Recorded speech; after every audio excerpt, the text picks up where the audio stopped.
Hello దోస్తులు, ఎట్లున్నారు? మస్తున్నారులే. ఈ వీడియో వచ్చేసి మండే రోజు మార్నింగ్ తీసిన పిల్లల కోసం లంచ్ బాక్స్ వీడియో అండి.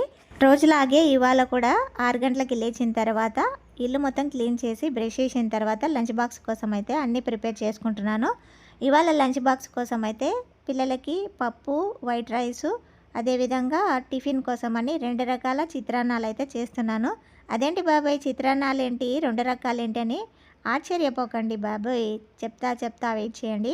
2 రకాల చిత్రాన్నాలు అంటే నైట్ అయితే రైస్ అంతా అలాగే మిగిలిపోయింది కాస్త, అంటే ఇంకా తక్కువ తినేసాం అందరము, అందుకనే అన్నం మొత్తం అలాగే మిగిలిపోయింది. ఇంకా 2 వేరువేరుగా అయితే కలుపుతున్నాను. పిల్లల కోసం వేడి అన్నము, మా కోసం అయితే రాత్రి మిగిలిపోయిన అన్నం అయితే కలిపేస్తున్నాను విడివిడిగా. 2 ఒకేసారి కలిపితే పాడవుతాయి కాబట్టి సపరేట్ అయితే ప్రిపేర్ చేస్తున్నాను. అందుకనే బాబాయ్ దాన్ని 2 రకాల చిత్రాలు అన్నాను. ఇప్పుడు అర్థమైంది కదా. ఇక నేను మా ఇంట్లో పప్పు చేస్తే పచ్చిమిర్చితోనే చేస్తానండి మ్యాక్సిమము. ఎండుమిర్చితో అయితే అస్సలు చేయను. మా పిల్లలు గ్రీన్ పప్పు అంటుంటారు. గ్రీన్ పప్పు అంటే పచ్చిమిర్చితో చేస్తాము, రెడ్ పప్పు అంటే ఎండుమిర్చితో చేసే పప్పు. రెడ్ పప్పు వద్దు గ్రీన్ పప్పు అని పిల్లలు తరచూ అడుగుతుంటారు కాబట్టి వాళ్ళ కోసము పచ్చిమిర్చి పప్పే చేస్తుంటాను. పచ్చిమిర్చి అందులో కొద్దిగా టమాటా, చింతపండు, ఒక టమాటా, కాస్త పసుపు, కొద్దిగా జీలకర్ర వేసి అయితే కుక్కర్లో వేసి ఉడికిస్తాను. ఒక 2 విజిల్స్ వచ్చేదాకా స్టవ్ మీద అయితే పెట్టేస్తాను. ఈ లోపైతే మనం చిత్రాన్నాలు అయితే కలుపుకుందాము. చెప్పాను కదా 2 రకాల చిత్రాన్నాలు అంటే. వేడి రైస్ అయితే ఇంకా ప్రిపేర్ అవ్వలేదు, ఎందుకంటే నేను కాస్త లేటుగా చేస్తాను, పిల్లలకి మళ్ళీ చల్లారిపోతుందనే ఉద్దేశంతో.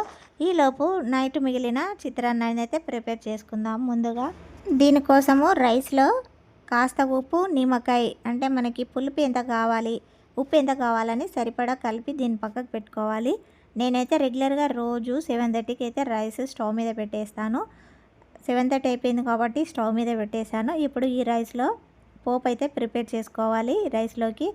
ఈ రైస్లోకి నేను పచ్చిమిర్చి అయితే వేస్తాను. పచ్చిమిర్చి, పల్లీలు, జీలకర్ర, ఆవాలు, కరివేపాకు అయితే వేస్తాను. కొద్దిగా మినపప్పు కూడా వేస్తాను. పిల్లలు పల్లీలు తినాలంటే చాలా ఇబ్బంది పడుతుంటారు. వాళ్ళు అడిగితేనే వేస్తాను, లేదంటే వేయనండి. ఒకసారి వేయమంటారు, ఒకసారి వేయొద్దంటారు. వేసినప్పుడు తినరు. వాళ్ళతోనైతే చాలా తలకాయ నొప్పి అండి. తీరా అంత రెడీ అయిపోయిన తర్వాత సరిగ్గా తింటారంటే అది కూడా లేదు బాబోయ్. తింటే తింటారో లేదంటే అక్కడ నా మొహాన పడేసి అయితే వెళ్తూ ఉంటారు. మీ ఇంట్లో కూడా ఇలాగే ఉండి ఉంటారు నాకు తెలిసి. తప్పదు మరి, పిల్లలన్నాక ఆ మాత్రం ఉంటుంది. ఇంకా మనమే అడ్జస్ట్ చేసుకుంటూ వెళ్ళిపోవాలి. అదేంటి పిల్లలు తినకుండా ఉంటే ఊరుకుంటావా, బలవంతంగా అయినా పెట్టేయాలని అనుకుంటారు. నాకు తెలుసు ఇలాంటి క్వశ్చన్ మీలో వస్తుందని, ఇంకా అడగట్లేదు ఏంటని అనుకుంటున్నాను. చెప్తా. ఒక్కసారి నాకు గాన రెగ్యులర్గా తినకుండా ఉంటే చిరాకెత్తిందంటే పిల్లలను బలవంతంగా కూర్చోబెట్టి నోట్లో అయితే పెట్టేస్తాను. కనీసం 3-4 ముద్దలైనా పెట్టి పంపిస్తాను. పెట్టేదాకా నాకు మనశ్శాంతి అయితే అస్సలు ఉండదు.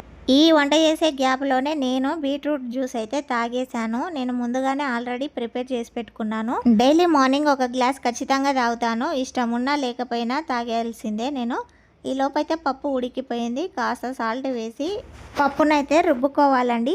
అదేంటి బాబాయ్ రుబ్బుకోవాలా, అదేంటని విచిత్రపోతున్నారా ఏంటి?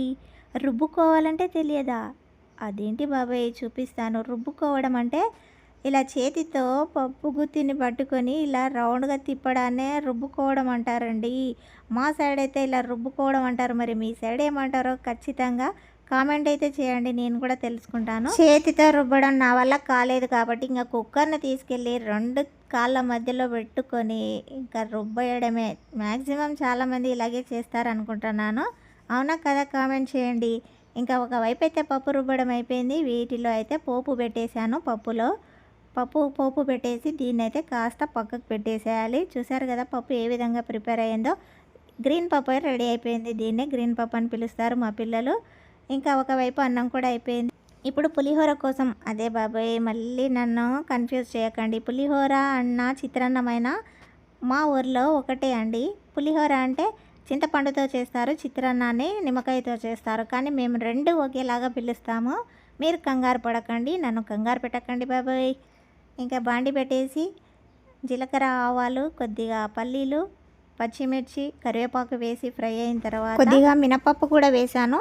ఇవి ఫ్రై అవుతున్నప్పుడు లాస్ట్గా పసుపు వేసుకోవాలి. పసుపు వేసుకొని 1 సెకండ్ పాటు ఫ్రై చేసుకొని దీన్ని ముందుగా కలిపి పెట్టుకున్న రైస్లో అయితే వేసి బాగా మిక్స్ చేసుకోవాలి, రైస్కు పట్టేలాగా. ఈ రైస్ నైట్ రైస్ కాబట్టి ఖచ్చితంగా స్టవ్ మీద పెట్టి వేడి చేస్తాను నేనైతే. మీరు కూడా అదే విధంగా చేస్తారా? చేసే కామెంట్ చేయండి. నైట్ రైస్ అలా వేడి చేయొచ్చా లేదో కామెంట్ చేయండి నాకు. ఏంటో చిన్న స్పూన్తో కలుపుతూ ఉన్నాను. ఒక పక్క చేతికైతే వేడి తగులుతుంది, అయినా కూడా ఈ కంగారు ఏంటో తెలియదు, అలాగే కలిపేస్తూ ఉన్నాను. పొద్దున్నే హడావిడంటే ఈ మాత్రం ఉంటుందిలేండి, మీరేం పట్టించుకోకండి. ఇంకా ఒకవైపు వేడి రైస్ కూడా అయిపోయింది. పిల్లలకి లంచ్ బాక్స్కి ఎంత కావాలో అంత రైస్ అయితే బాక్స్లో పెట్టేసి మిగతాదైతే నేను చిత్రాన్నం అయితే కలిపేస్తాను. పెట్టిన అన్నంలోనే అది కాస్త సగం ఇంటికే వస్తుంది అనుకోండి, అది వేరు విషయం. ఇలా లంచ్ బాక్స్లోకి కావలసినంత తీసేసిన తర్వాత ఇప్పుడు ఇందులో కూడా నిమ్మకాయ ఉప్పు అయితే కలుపుకోవాలి మామూలుగానే. ఇంతకు ముందుకు చిత్రాన్నం లాగానే ఈ చిత్రాన్నం కూడా ఉంటుంది. పోపు అనేది ఒకసారి పెట్టేశాను నేను, కాస్త అందులో కలిపేశాను, మిగిలింది ఇందులో కూడా కలిపేసుకుంటే సరిపోతుంది. ఇది వేడి చేయాల్సిన అవసరం లేదు, ఎందుకంటే ఆల్రెడీ వేడన్నమే కాబట్టి డైరెక్ట్గా పోపు కలిపేసి పక్కకు పెట్టేస్తానండి. ఇంకా అన్నీ ప్రిపేర్ అయిపోయిన తర్వాత లంచ్ బాక్స్ అయితే పెట్టేస్తున్నాను పిల్లలకి. మీకు ఒక విషయం తెలుసా బాబు, ఇంతలోపే నేను లంచ్ బాక్స్ పెట్టేలోపే బయట వర్షం అయితే పడుతుంది, స్టార్ట్ అయిపోయింది. ఇంకా వర్షం ఎప్పుడైతే పడిందో మా పాప వర్షం సైడ్ చూస్తూ ఇక నేను వెళ్ళను అనే మూడ్లో ఉంది. నేను అబ్జర్వ్ చేస్తూనే ఉన్నాను. వర్షం పడుతుంది కదా, నేను స్కూల్కి వెళ్ళను మమ్మీ అని చెప్దాం అనుకుంటుంది. నేను చూశాను కానీ ఇంకా మళ్ళీ మొహం చూస్తే చెప్పేస్తుందని నేను చూడనట్టుగా అయితే చూస్తున్నాను. నా వెనకాలే మెల్లమెల్లగా తిరుగుతుంది. నేనైతే అడగట్లేదు, అడిగితే చెప్పేస్తుంది నేను స్కూల్కి వెళ్ళనని. నాకెందుకు బాబాయ్ తలకాయ నొప్పి అని నేను అస్సలు పట్టించుకోవడం లేదు. బలవంతంగా అయితే మెల్లమెల్లగా అయితే అటు ఇటు తిరుగుతుంది. సర్లే చూద్దాం లాస్ట్ వరకు ఏమవుతుందో అని నేను సైలెంట్గా అయితే లంచ్ బాక్స్ అయితే ప్రిపేర్ చేస్తున్నాను. ఆ వర్షం కాస్త ఎక్కువగా అయిపోయింది. ఇంకా ఎక్కువ అయిపోయేసరికి స్టార్ట్ చేసింది, ఇంకా నేను స్కూల్కి వెళ్ళను వర్షం పడుతుంది అని స్టార్ట్ చేసింది. ఏడుస్తూ ఉంది. ఇంకా నేనైతే అస్సలు పట్టించుకోకుండా నా పని అయితే నేను చేసుకుంటున్నాను. వాళ్ళ డాడీ వైపు వెళ్తుంది, నా వైపు వెళ్తుంది. వాళ్ళ డాడీ అయితే ఇంకా తిట్టేశాడు, ఎంత వర్షం వచ్చినా సరే వెళ్ళాల్సిందే, ఇంట్లో ఉండే సమస్య లేదన్నాడు. నేను కూడా లాస్ట్కి అదే మాట చెప్పాను.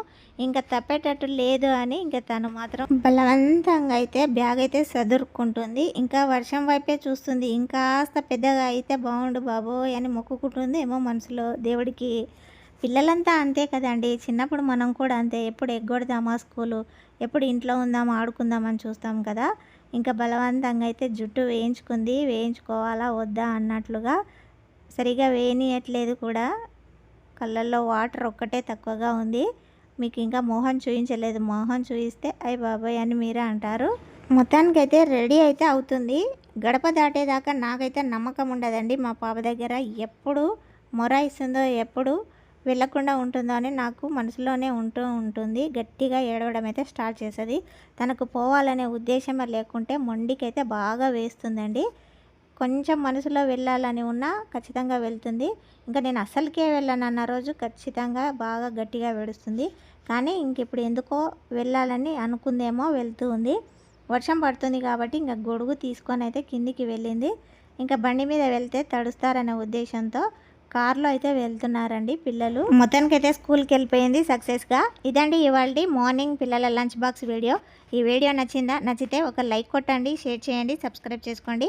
మీలో ఎవరైనా కొత్త వాళ్ళు చూస్తున్నట్లయితే సబ్స్క్రైబ్ చేసుకోవడం అస్సలు మర్చిపోకండి, ఓకేనా ఫ్రెండ్స్? మీరు ఇచ్చే ఒక లైక్ నాకు చాలా ఇంపార్టెంట్, తప్పకుండా లైక్ అయితే ఇవ్వండి మర్చిపోకుండా.